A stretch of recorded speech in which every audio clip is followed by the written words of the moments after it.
본문 말씀을 가지고 두 주에 이어서 말씀을 살펴보겠습니다. 뜻깊은 만남은 그 첫 장면을 잊을 수가 없습니다. 제자들이 예수님을 만나는 이 장면이야말로, 예수님의 부르심을 받는 이 장면이야말로 인생 최고의, 그들의 인생 최고의 순간입니다. 만약 제자들의 인생에서 이 순간을 지운다면, 생략한다면 전혀 다른 인생이 되겠죠. 그런 결정적인 순간입니다. 이 만남이 인생 전체를 송두리째 바꿔놓은 순간입니다. 갈릴리의 평범한 어부에서 위대한 주님의, 하나님의 사도로 바뀌는 인생이 됩니다. 이 얼마나 놀라운 변화입니까? 중요한 것은 그 주님이 오늘도 우리를 부르신다는 거예요. 아멘이십니까? 여러분, 오늘 이 말씀을 통해서 우리를 부르시는 그런 놀라운 예수님의 음성을 들으시고 그 부르심을 다시 기억하고 새롭게 경험하는 귀한 시간 되기를 주의 이름으로 축복합니다. 자, 오늘 본문 35절, 37절 같이 한번 읽어보겠습니다. 35절에서 37절 시작. 또 이튿날 요한이 자기 제자 중 두 사람과 함께 섰다가 예수께서 거니심을 보고 말하되 보라, 하나님의 어린 양이로다. 두 제자가 그의 말을 듣고 예수를 따르거늘. 세례 요한이 어제에 이어서 오늘도 예수님을 보고 이런 말을 합니다. 보라, 하나님의 어린 양이로다. 어제에도 이 말을 했어요. 어떻게 말했습니까? 보라, 세상 죄를 지고 가는 하나님의 어린 양이로다 라고 말했어요. 뭔가 달라졌죠? 뭐가 달랐습니까? 세상 죄를 지고 가는 이 말이 빠졌어요. 근데 그 워딩, 그 표현의 생략보다 더 중요한 게 있어요. 어제 그 말은 공적인, 많은 사람들에게 선포하는 공적인 선포였다면, 오늘 이 이야기는 두 제자 앞에서 개인적으로 자기의 심경을, 자기의 솔직한 마음을 내어 표현하는 사적인 고백이라는 거예요. 여러분, 공적인 발언보다 사적인 그런 이 고백이 훨씬 더 솔직한 마음을 담는 법이죠. 그래서 우리가 그 사람이 공식적으로 하는 말 말고 진짜 사석에서 하는 그 한마디, 그의 솔직한 심경의 고백을 더 귀 기울이는 것을 경험합니다. 분명 두 제자는 어제 예수를 향한 세례 요한의 선언을 들었음에도 불구하고, 그 말의 뜻을 모를 리가 없음에도 불구하고, 저분이 메시아라는 것을 분명하게 들었는데도 불구하고 예수님을 따랐어요, 안 따랐어요? 안 따랐어요. 오늘 지극히 세례 요한의, 자기 스승 랍비의 지극히 개인적인 고백을 듣고서야 예수님을 따라 나서게 됩니다. 세례 요한이 두 사람만 보는 앞에서 이렇게 자기도 모르는 심경을 고백한 거예요. 보라, 하나님의 어린 양이로다 라는 이 고백이 저절로 나온 것이죠. 그 얘기를 듣고서야 확신했은 거예요. 진짜구나, 메시아구나, 우리 스승은 정말로 메시아라고 생각하는구나, 저분을. 그럼 저분을 따라야 되겠다. 그 얘기를 듣고 결단한 것이죠.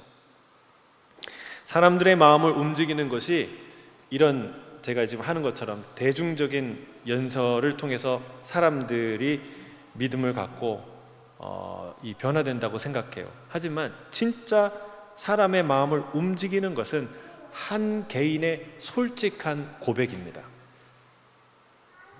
어떤 상품이 잘 팔리는 것은 그 상품을 화려하게 잘 찍은 광고 덕분이 아니라, 진짜 상품을 잘 팔리는 것은요, 입소문이 나야 돼. 입소문. 그 상품을 경험한 사람이 진짜 감동을 먹고 옆에 있는 사람에게 쉴 새 없이 얘기하는 거예요. 그거 진짜 한번 써봐, 너무너무 좋다. 맛집을 한번 보고, 야, 그 맛집을 꼭 한번 가야 돼. 듣기 싫어도 그 얘기를 하는 거예요. 왜? 자기가 감동받았으니까. 그 얘기를 하고 또 하고 하면은 관심이 없어도 관심이 가게 되죠. 그거 한번 사용해 봐야 되겠다. 거기 한번 가봐야 되겠다. 이런 생각을 하게 되는 거예요. 그래서 우리가 뭔가를 하나 구매하려고 해도 뭘 봐요? 사용 후기를 봅니다. 그 입소문을 보는 거예요. 개인이 어떤 느낌이었는지를 듣게 되는 것이죠. 사람들은 교회에서 목사 설교를 듣고 예수님을 믿는 것처럼 보이지만 실은 그 설교를 하는 그 목사의 삶을 보고 또 그 설교를 듣고 교회를 다니고 믿음 생활하는 그 성도들의 삶을 보게 된다는 사실입니다. 정말 그렇게 살고 있는지, 그들은 그렇게 믿고 있는지 본다는 거예요. 하나님이 그 사람이 정말 하나님이 존재한다고 믿고 있는지 없는지 그 사람의 삶을 보면 알 수 있을까요, 없을까요? 알 수 있습니다. 예수님을 주님이라고 고백하는데 예수님을 진짜 주님이라고 고백하는지 그렇게 믿는지 보면 알 수 있을까요, 없을까요? 알 수 있습니다. 여러분, 하나님이 계심을 믿는데 거짓말을 밥 먹듯이 하는 사람이 있어요. 그 사람은 하나님 믿는 거예요, 안 믿는 거예요? 안 믿는 거죠. 안 믿는 거예요. 예수님이 주님이 맞다고 하는데 내 뜻대로 아닌, 그러면 주님의 뜻대로 살아야 되는데 매 순간 내 뜻대로만 살아요. 그는 예수님을 주로 섬기는 겁니까? 아니죠. 천국이 있다고는 하는데, 그걸 믿는다고 하는데, 그런데 이 땅에서 영원히 살 것처럼 살아서는 안 되는 거 아니냐는 거예요. 그 사람들이 보면 알까요, 모를까요? 안다는 것이죠. 여러분, 하나님은 전도에 미련한 것으로 구원하시기를 기뻐하십니다. 미련한 것처럼 보이지만 말로 전도하는 것 소중한 일이고 매우 중요한 일입니다. 그러나 전도는 입으로만 하는 게 아니라는 거예요. 입은 천국을 말하는데 그 사람의 시선은, 이 삶의 영혼의 시선은 온통 세상에 다가 있어요. 여러분, 그런 말을 누가 믿겠습니까? 그런 사람들이 하는 천국의 얘기를 영생을 누가 믿겠습니까? 우리가 주라고 고백하는 그분이 보여주신 것은 사랑이고, 사랑하라고 우리에게 명령하셨는데, 마음을 다해 뜻을 다해 힘을 다해 사랑하라고 말씀하셨는데 우리가 사랑하는 것에 힘쓰지 않는다면 그분이 우리 주님 맞습니까? 맞지 않죠. 그렇게 섬기는 것이 아니죠. 여러분, 사람들은 우리의 개인적으로 있을 때 사적인 그 공간에서 하는 삶과 고백을 본다는 거예요. 그리고 그것이 정말 중요한 사람들의 마음을 결정하는 요소가 된다는 것이죠. 사랑하는 성도 여러분, 우리가 입으로만 전도하는 게 아니라 삶으로 하나님을 나타내 보이는 착한 행실을 그들에게 보여서 아버지께, 하늘에 계신 너희 아버지께 영광을 돌리게 하라 말씀하지 않습니까? 여러분, 삶으로 전도하는, 증거하는 저와 여러분 되시기를 주의 이름으로 축복합니다. 두 제자가 예수님을 하루아침에 따르게 되는 것은 보통 일이 아닙니다. 사건이에요. 마치 하루아침에 말을 갈아타듯이, 차를 갈아타듯이 그렇게 타는 일이 아닙니다. 여러분, 스승을 함부로 그렇게 바꾸는 게 아니에요. 오늘날에도 어떤 교수님 밑에서 조교하다가 하루아침에 그 경쟁 상대의 교수 밑으로 들어가서 조교하거나 제자가 되는 건 쉽지 않죠? 오늘날에도 그런데 2000년 전 고대 근동은 더욱 그랬습니다. 제자가 된다는 것은, 누군가의 제자가 된다는 것은 평생 그의 명성과 그의 가르침의 길을 고수하겠다, 가겠다라는 결단을 의미하기 때문에 그렇습니다. 그런데 어떻게 이런 일이 일어났을까요? 하루아침에 스승을 바꿔요. 어떻게 이런 일이 가능했을까요? 한 3가지 정도 이유가 있을 거예요. 첫 번째는요, 세례 요한이 그 길을 열어주었기 때문에 그렇습니다. 세례 요한이 길을 열어주지 않았으면 그들은 결코 예수님의 제자로 가지 못했을 거예요. 그러니까 너희가 저분이 메시아 맞는데 새로운 스승이 왔다고, 메시아가 왔다고 홀라당 가버리냐? 너희는 내 제자로서 나를 섬겨야 되는 것이 하나님의 뜻이 아니겠냐? 막 이런 식으로 얘기했다면, 이런 뉘앙스를 줬다면 이 두 제자의 발걸음이 정말 자유롭게 예수님께로 갈 수 있었을까요? 없었을까요? 못 갔을 거예요. 세례 요한은 그렇게 하지 않았습니다. 오히려 뭐예요? 길을 열어줬어요. 길을 막지 않고 길을 열어줬어요. 첫째로는 그가 메시아라는 것을 깨닫게 해 주었습니다. 제자들은 이 세례 요한을 왜 따랐는가? 그가 이 시대의 선지자라는 것을 믿었기 때문에 따랐죠. 내가 가지고 있지 않은 통찰력, 내가 볼 수 없는 것을 보는 능력, 내가 알지 못하는 걸 알고 있는 능력을 인정했기 때문에 그의 제자로 살고 있지 않습니까? 세례 요한을 따라간 거예요. 그들은 예수님을 보아도 메시아로 보이지 않았어요. 근데 세례 요한은 보인 거예요. 세례 요한이 자기의 랍비 스승이 얘기하는 거예요. 저 사람은 세상 죄를 지고 가는 하나님의 어린 양이다. 내가 말했던 내 뒤에 오시는 이지만 나보다 앞선 이, 내가 그의 신발끈을 풀기도 어렵다고 말했던 바로 그 사람이다 라고 세례 요한이 증언했다는 사실입니다. 그리고 그 증언을 듣고서야 제자들은 알게 되는 거죠.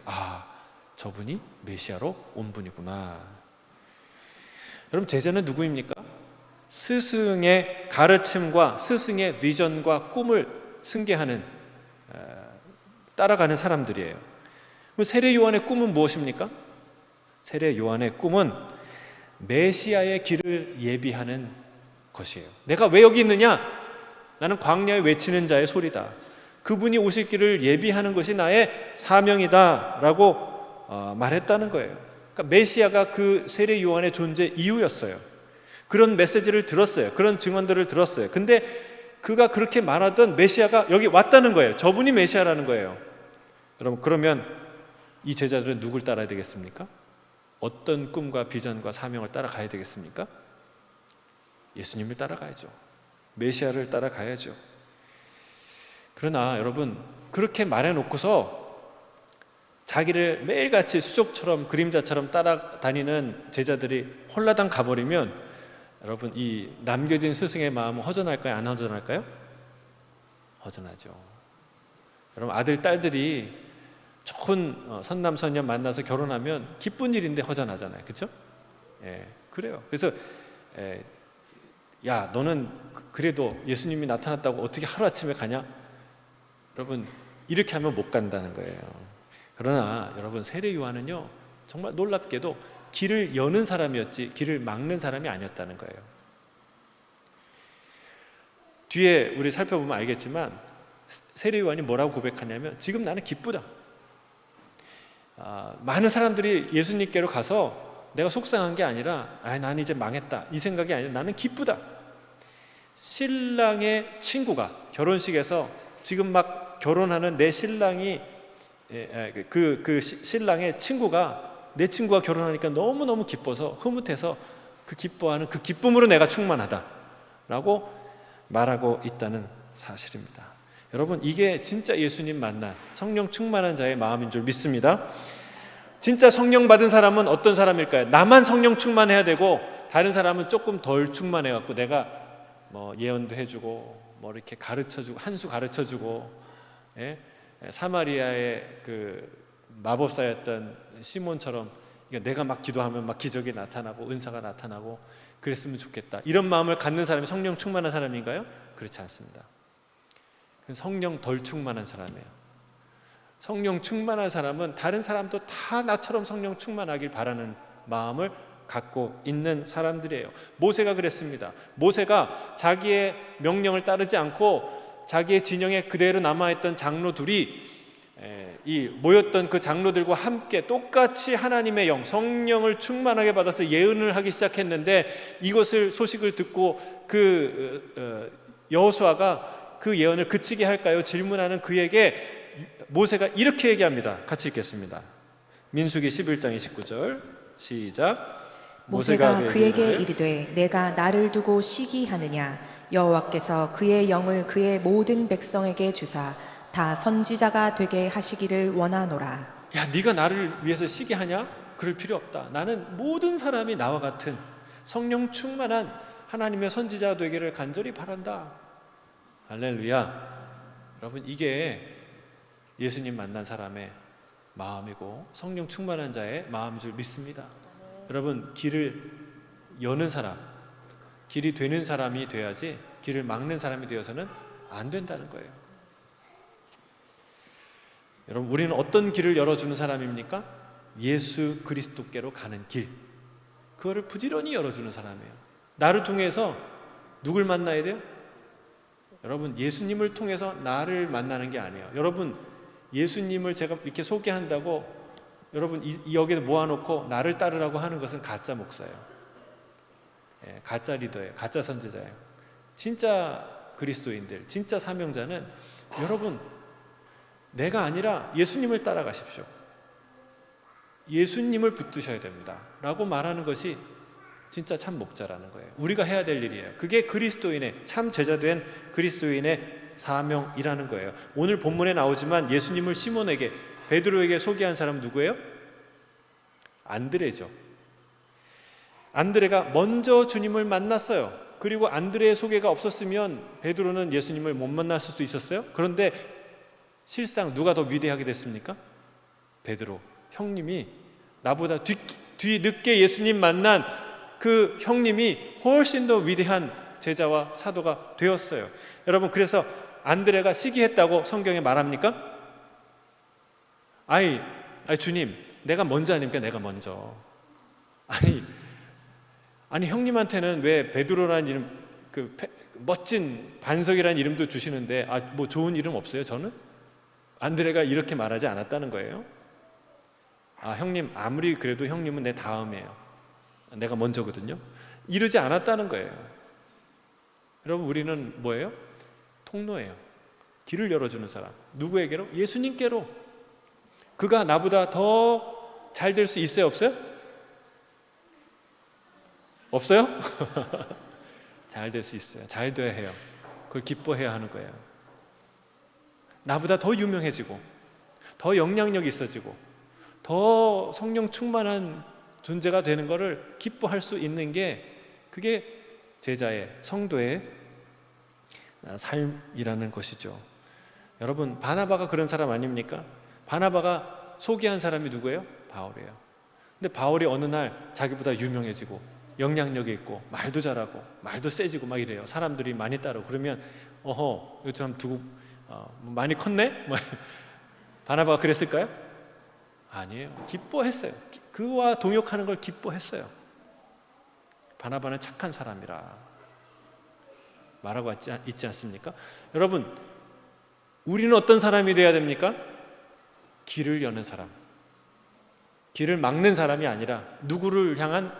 예수 그리스도를 향해 길을 여는 사람, 많은 사람들을 그리스도께로 인도하는 그런 길을 여는 사람으로, 인생으로 사시기를 주의 이름으로 축복합니다. 자, 둘째는요, 두 제자가 스스로 결단했기 때문에 가능한 일이에요. 자, 세례 요한이요, 제자에게 얘기할 수 있어요. 그래, 너는 예수님 따라가, 이렇게 얘기할 수 있어요. 근데 그렇게 하지 않았다는 거예요. 그렇게 말할 수도 있고 그렇게 강권할 수도 있는 위치였어요. 그러나 그렇게 하지 않았습니다. 세례 요한은 그들이 스스로 결단할 수 있는 기회를 빼앗지 않았습니다. 제자가 되는 것은 그 누구의 강요로 될 수 있는 것이 아닙니다. 등 떠밀어서 갈 수 있는 길이 아닙니다. 그 길은 우리 모두가 가야 될 길이고 생명의 길이고 유일한 길이고 영생의 길이지만 그 길은 좁은 문이기 때문에 그렇습니다. 주께서 내가 문 밖에서 두드리노니 말씀하잖아요. 주님이 계속 문을 두드리고 있는데 그 문을 열 수 있는 존재는 딱 한 사람이에요. 누구예요? 나 자신. 그 예수님, 그 문 두드리는 예수님의 그림을 보신 적이 있나요? 그 문에는 문고리가 없는 거 아시죠? 밖에서 열 수가 없어요. 그 문을 열 수 있는 유일한 존재는 누구예요? 나 자신이에요. 예수님이, 하나님이 우리를 얼마나 인격적으로 여기시는지 알 수 있는 대목이죠. 사단은요, 문고리가 없어? 그런데 문 부시고 들어가지. 창문 넘어가지. 내가 못 들어갈 줄 알아? 그리고 들어가는 게 사단이에요. 불법 점거하는 것, 가서 훔치는 것. 그게 사단의 특징이에요. 그러나 예수님은 그렇게 하지 않으세요. 철저히 한 사람 한 사람을 존중한다는 거예요. 특히 제자가 된다는 것은 그렇습니다. 여러분, 분위기에 휩쓸려 가지 마시기를 주의 이름 축복합니다. 다 뭐 신앙이 좋고 다 뭐 예배하고 기도하니까 나도 잘 믿는 것처럼, 여러분, 그 분위기 쓸려가는 거예요. 남들이 다 예수님 사랑한다니까 나도 사랑하는 것처럼 그런 분위기에 쓸려가는 거예요. 그럼 정말 주님은 1대1이라는 거예요. 1대1. 내 입으로 고백하고 내 입으로 찬양하고 내 눈으로 성경을 읽어야지. 그리고 그 말씀, 내가 읽은 그 말씀을 내가 반응하고 내가 주님 앞에서 해야지, 스스로 결단해야지. 분위기에 휩쓸어 갈 수 없는, 또는 누구의 강압으로 끌려갈 수 있는 것이 아니라는 거예요. 주님의 부르심에 날마다 정직하게 응답하는 저와 여러분이 되시기를 주의 이름 축복합니다. 아멘. 세 번째는요, 주께서 부르셨기 때문에 가능한 거예요. 하루아침에 예수님의 제자가 되는 일은 사실은 주님께서 부르셨기 때문에 가능하다. 오늘 본문에는 사도 요한은 이게 조금 애매하게 그려졌어요. 그러나 다른 복음서에 보면은 예수님의 부르심이 명확합니다. 생업 현장에, 그러니까 고기를 잡는 그 자리에 예수님이 오셔서 직접 부르시죠. 나를 따라오너라. 내가 너희를 사람 낚는 어부가 되게 할 것이다. 그러니까 그 부르심을 듣고 그들이 뭘 버려요? 다 배를 버려두고 생업을, 가족을 다 버려두고 예수님을 따라가죠. 그러니까 이게 이제 우리는 예수님의 부르심과 그 헌신의 전형적인 그림으로 그리고 있어요. 그런데 사실은 이 사도 요한이 그려내는 부르심의 이 장면은 좀 다른 각도에서 그 얘기를 다 생략합니다. 과감하게 생략해요. 다 알고 있는 얘기니까. 다른 측면에서 부르심을 바라보고 있는데, 마치 주님이 불러서 간 게 아니라 네 발로 간 것처럼 묘사하고 있어요. 예를 들면, 두 제자는 세례 요한의 선언과 또 이야기를 통해서 예수님을 스스로 찾아간 것처럼 묘사하고 있고, 시몬 베드로는 형제 안드레를 통해서 예수님을 찾아간 것으로 묘사하고 있고, 나다나엘은 친구 빌립을 따라서 예수님을 만난 걸로 묘사하고 있어요. 그러나 여러분, 이 누가 부르셨느냐, 누가 주님께 세움을 받았느냐, 이 문제는요, 사도 요한이 아주 분명한 이 부분에 대해서 분명한 기준을 예수님의 입을 빌어서 예수님 말씀을 기록하고 있어요. 자, 요한복음 15장 16절 상반절이에요. 우리 같이 읽어보도록 하겠습니다. 시작. 너희가 나를 택한 것이 아니요 내가 너희를 택하여 세웠나니. 누가 택했다고요? 내가. 나다나엘 보세요. 나다나엘은 한번 가준 거거든요. 그렇잖아요. 나사렛에 무슨 선한 것이 나겠느냐라고 얘기했잖아요. 한번 가준 거거든요. 내가 간 거거든요. 분명히 부른 게 아니거든요. 근데 예수님은 분명하게 얘기하는 거야. 내가 택했다. 네가 택한 게 아니다 라고 주님께서 말씀하십니다. 오늘 본문에 그것이 명확하게 드러났는데, 그게 나다나엘에 관한 일이에요. 예수님이 나다나엘을 보자마자 뭐라고 얘기합니까? 이는 참 이스라엘이다. 속에 간사한 것이 없다 라고 얘기하니까 나다나엘이 깜짝 놀랍니다. 아니, 언제 봤다고? 언제 저를 아십니까? 혹시 우리가 구면입니까? 이렇게 질문하니까 예수님이 뭐라고 말씀하세요? 이렇게 말합니다. 자, 같이 읽겠습니다. 시작. 빌립이 너를 부르기 전에 내가 무화과 나무 아래 있을 때에 보았노라. 여러분, 이 한마디를 듣고 나다나엘의 생각과 존재가 180도 바뀝니다. 당신은 하나님의 아들 맞습니다. 이스라엘의 왕입니다 라고 고백합니다.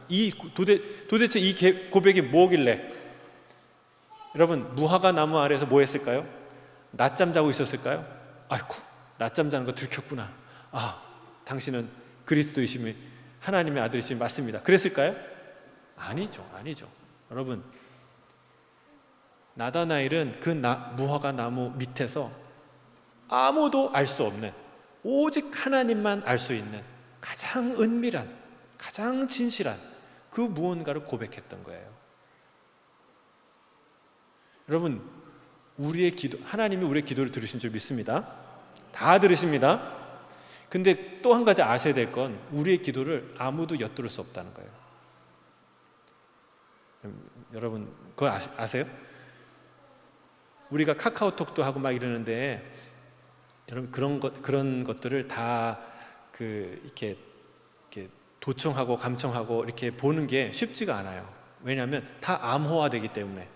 이렇게 바꿔서 변환돼서 메시지를 주고받는데 다 암호화됐기 때문에 그래요.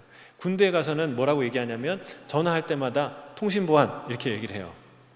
뭐냐면 이 통화가 군대에서 이루어지는 모든 커뮤니케이션은 비밀이 밖으로 새나가서는 안 된다는 거예요. 이게 다 군사 기밀이에요. 뭐 급수는 다르겠지만 몇 시에 보초를 쓰는지, 누가 어떤 사람이 언제 그 휴가를 가는지, 뭐 이런 것들 하나하나가 그 부대 운영에 대한 비밀이고 군사 비밀이라는 거예요. 그래서 통신보안 뭐 이래요. 여러분, 하다못해 군대에서 사병이 말하는 것도 그렇게 철저하게 보안을 따지는데, 하나님이 당신의 백성을 1대1로 대면하고 듣는데 여러분, 그 통신이 누설이 되겠습니까? 불가능하다는 거예요. 양자 컴퓨터로 그 암호를 해석하려고 해도 불가능한 일이에요. 하나님만 아시는, 여러분, 은밀한 곳에서 했던 그 고백과 내밀한 이 이야기들은 하나님만 아시는 줄 믿습니다. 근데 생각해 보세요. 거기에서 내가 하나님께만 말했는데, 아니 그 말을 이분이 알고 있다는 거예요. 그러니까 이분은 누구라는 얘기예요? 그 자리에 계셨던, 내 기도를 받으셨던 그분이라는 거예요. 깜짝 놀란 거죠. 깜짝 놀란 거예요. 사실은 나다나엘이 와준 게 아니라 예수님이 부르신 거예요. 주님이 기다리신 거예요.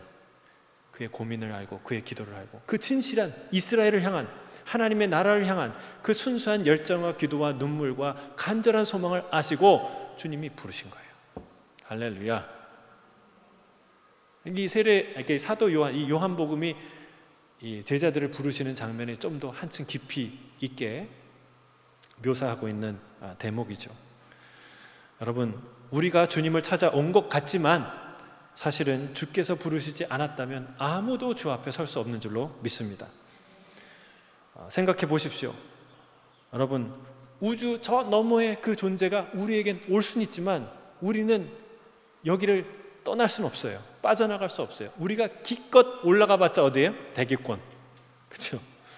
높은 언덕 정도는 올라가겠지만 그 이상 돈 주고 비행기 타면 대기권까지는 올라가요. 성층권까지도 못 올라가요. 우리 인류를 대표해서 가장 멀리 간 사람이 어디까지 갔어요? 달나라. 겨우 그게 우리의 수준이에요.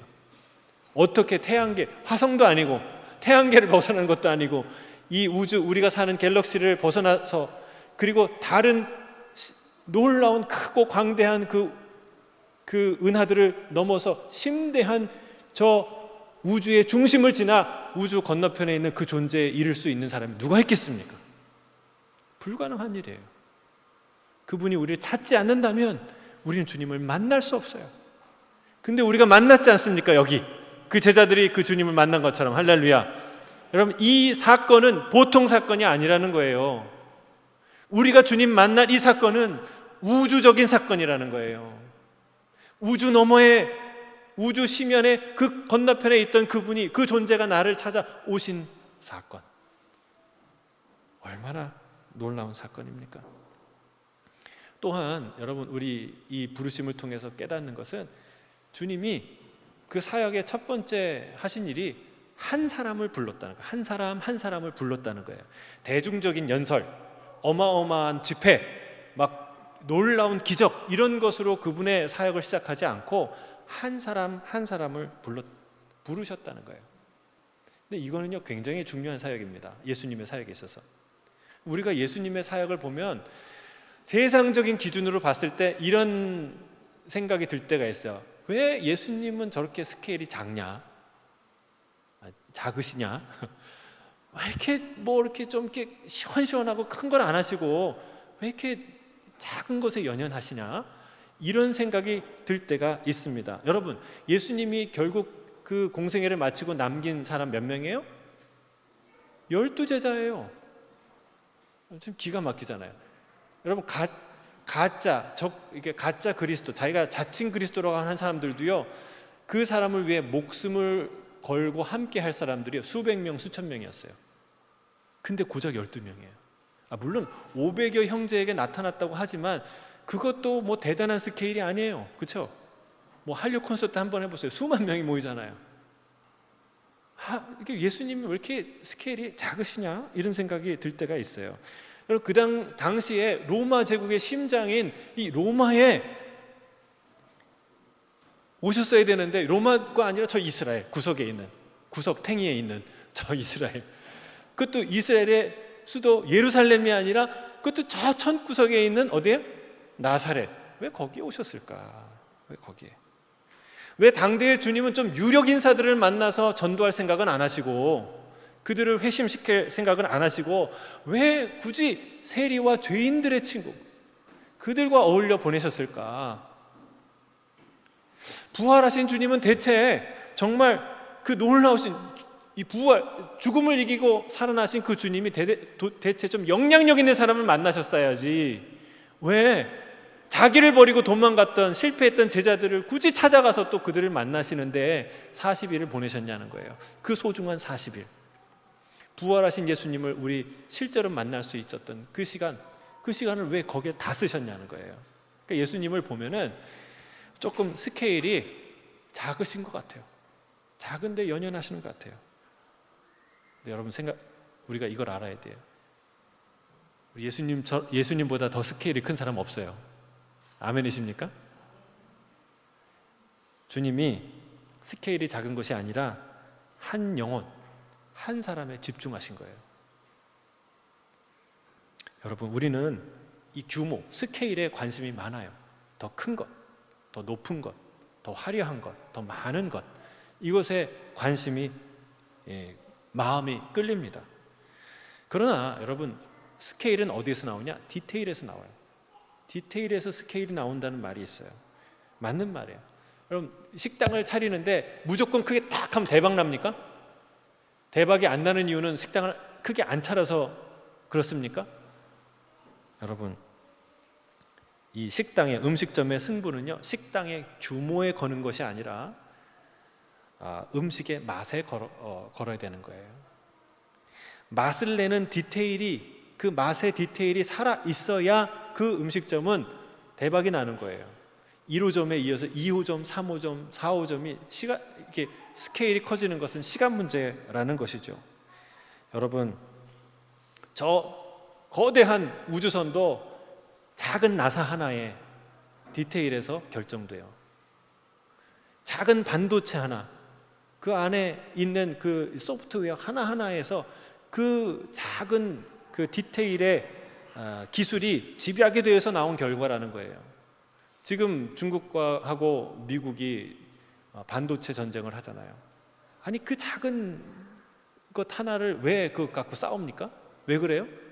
이 반도체, 이 작고 작은, 눈에 보이지 않는, 상상할 수 없이 작은 그 세계가 우리의 경제와 우리의 군사력과 우리의 미래를 결정하기 때문에 그래요. 여러분, 주님은 제자 한 사람을 부르는 것으로 당신의 사역을 시작하십니다. 그것은 사역의 시작일 뿐만 아니라 사역의 최종 목적이기도 하셨습니다. 주님의 평생 사역이 12명의 제자를 온전히 세우는 것이었습니다. 근데 그것도 하나 실패하지 않았습니까?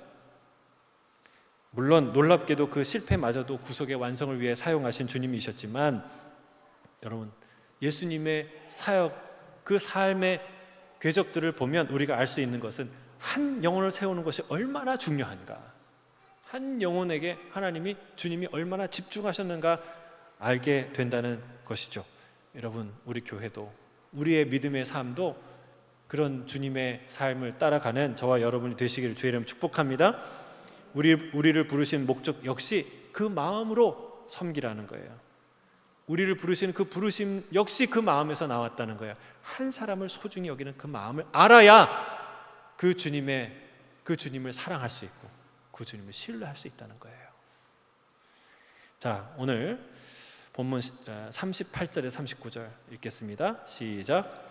예수께서 돌이켜 그 따르는 것을 보시고 물어 이르시되 무엇을 구하느냐 이르되 랍비여 어디 계시오시나이까 하니 랍비는 번역하면 선생이라. 예수께서 이르시되 와서 보라. 그러므로 그들이 가서 계신 데를 보고 그날 함께 가니 때가 10시쯤 되었더라. 두 제자가 예수님을 따르는 것을 보셨습니다. 그리고 그 두 제자에게 예수님이 무엇을 구하느냐, 무엇을 찾느냐 물으셨어요. 평범한 질문 같은데 중요한 질문입니다. 여러분, 예수님이 내가 예수님의 제자가 되고 싶다고 다 되는 것이 아니라는 거예요. 누군가의 제자가 되는 것은 큰 결단과 자기 희생이 따라야 했습니다. 유명한 철학자 제노는 한 젊고 잘생기고 부자인 로도스 사람이 그의 제자가 되겠다고 고집했다고 해요. 근데 그를 학생으로 받고 싶지 않은 제논이 어떻게 했냐면 먼지가 수북히 쌓여 있는 의자를 주고 거기 앉으라고 그랬어요. 그러니까 옷이 더럽혀진 거죠. 부자가 깨끗한 옷만 입고 있던 부자가 기분 나쁘죠. 그리고 그 다음에는 어떻게 했냐면 거지들이 앉아 있는 그 자리에 자리를 줘서 거지와 나란히 똑같이 냄새나는 거지들과 똑같이 앉게 했어요. 그 부자가 남아 있었을까요? 떠났을까요? 떠났죠. 떠났어요. 그리고 그 떠나간 그 다음에 제논이 제자들에게 이런 말을 했다고 해요. 그 어떤 것도 교만, 특별히 젊은이의 교만만큼 좋지 않은 것은 없다. 그러니까 제자가 되고 싶다고 말하지만 제자가 될 준비가 안 됐다는 거예요. 뭐 때문에? 교만하기 때문에. 여러분, 교만하면 제자가 될 수 없어요. 스승을 찜쪄 먹으려고 하고 가르치려고 하고 그러지. 여러분, 겸손해야 배울 수 있는 건데 그 준비가 안 됐다는 거예요. 예수님 물으시는 거예요. 여기 왜 왔는지, 무엇을 찾고 있는지 물으시는 겁니다. 주님은 제자들에게 이렇게 질문한 적이 있습니다. 너희가 무엇을 보려고 광야에 나갔더냐? 바람에 흔들리는 갈대냐? 그것이 아니면 무엇을 보려고 나갔더냐? 부드러운 옷을 입은 사람이냐? 부드러운 옷은 저 왕궁에 있느니라. 그러면 너희가 어찌 나갔느냐? 선지자를 보기 위함이냐? 그렇다. 옳다. 선지자보다 나은 자니라. 내가 진실로 너에게 이르노니 여자가 낳은 자 중에 세례 요한보다 큰 이가 일어남이 없느니라. 바로 이 두 제자를 일컬어 하는 말이죠. 그렇죠? 그들이 세례 요한의 제자가 아니었습니까? 왜 광야에 나왔어요? 왜 자기의 삶과 일상을 포기하고 나왔습니까? 선지자를 찾기 위해서. 지금 또 물으시는 거예요. 네가 왜 이 자리에 있느냐는 거예요. 너가 왜 나를 따르느냐는 거예요. 제논처럼 주님께서 두 제자를 내치기 위해서 하신 질문은 아니죠. 주님은 이미 두 제자를 기다리고 계셨고 그들을 부르셨습니다. 그러나 주님은 분명히 뭐라고 얘기합니까? 누구든지 나를 따라오려거든 자기를 부인하고 제 십자가를 지고 따라야 할 것이니라 말씀하셨어요. 주님을 따른다고 다 참 제자가 되는 것 아니라는 거예요. 제논의 제자가 되려 했던 부자 청년처럼 교만의 마음을 버려야 참 제자가 될 수 있습니다. 예수님을 따랐던 제자 중에 가룟 유다가 있었음을 우리가 기억해야 합니다. 또한 부자 청년은 결국 주님이 아니라 자신의 재산을 더 소중히 여겨서 제자가 되는 기회를 놓치고 돌아갔다는 사실을 기억해야 합니다. 그들은 랍비여 어디 계시오니까? 라고 묻습니다. 이 말은 무엇입니까? 주님 계신 숙소가 궁금해요. 원룸인지 투룸인지 쓰리룸인지 궁금해요. 그런 질문입니까? 아니에요. 예수님이 계신 숙소가 뭐 그리 화려했겠습니까? 여러분, 이 질문은 내가 주님과 함께 거하기를 원합니다 라는 뜻이에요. 주님과 함께 거하기를 원합니다. 그들은 세례 요한을 랍비로 불렀던 사람들입니다. 우리가 찾고 있는 이는 나사렛 예수 당신이십니다. 이제 우리가 당신과 함께 거하며 당신을 랍비로, 스승으로, 주님으로 모시고 따르기를 원합니다라는 고백이라는 거예요. 여러분, 제자의 목적은 무엇입니까? 다른 것이 되어서는 안 돼요. 예수 그리스도가 우리의 목적이 되어야 될 줄 믿습니다. 주님이 똑같이 성도가 된, 제자가 된 우리에게 묻는 거예요. 너 왜 여기 있냐는 거예요. 왜 왔냐는, 무엇을 찾냐고 물으십니다. 여러분, 무엇을 찾습니까? 무엇을 찾기 위해 달려가십니까? 무엇을 갈망하십니까? 그 이유가 예수 그리스도가 아니라면 그의 참 제자가 될 수 없다는 거예요. 이것이 그분의 제자가 되는 가장 중요한 조건입니다. 무엇을 구하느냐, 나이가 얼마냐, 얼마나 성품이 좋냐, 이런 건 둘째예요. 제자가 되는 요건, 그분을 갈망하냐, 원하냐, 그거예요. 여러분, 주님을 갈망하는, 원하는 여러분 되시길 주의 이름 축복합니다. 자, 그 얘기를 들으신 예수님이 이렇게 얘기합니다. 오늘은 여기까지 살펴보겠습니다. 뭐라고 얘기해요? 와서 보라. 따라하겠습니다. 와서 보라. 허락입니다. 허락이에요. 숙소를 와서 보라는 뜻입니까? 아니죠. 숙소가 얼마나 대단했겠어요. 와서 보라는 얘기는 누굴 보라는 거예요? 예수 그리스도를 보라는 거예요.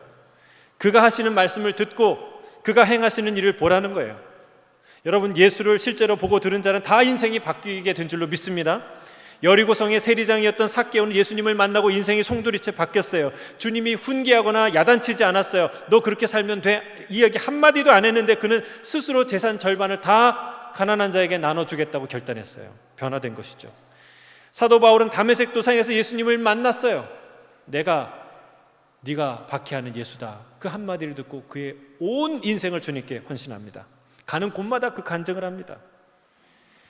여러분, 사마리아 여인은 예수님을 만나고 물동이를 버려둔 채, 목숨과도 같은 그 물을 깃는 이 일을 버려둔 채, 그리고 마을에 가서 말합니다. 와서 보라, 이는 그리스도가 아니냐.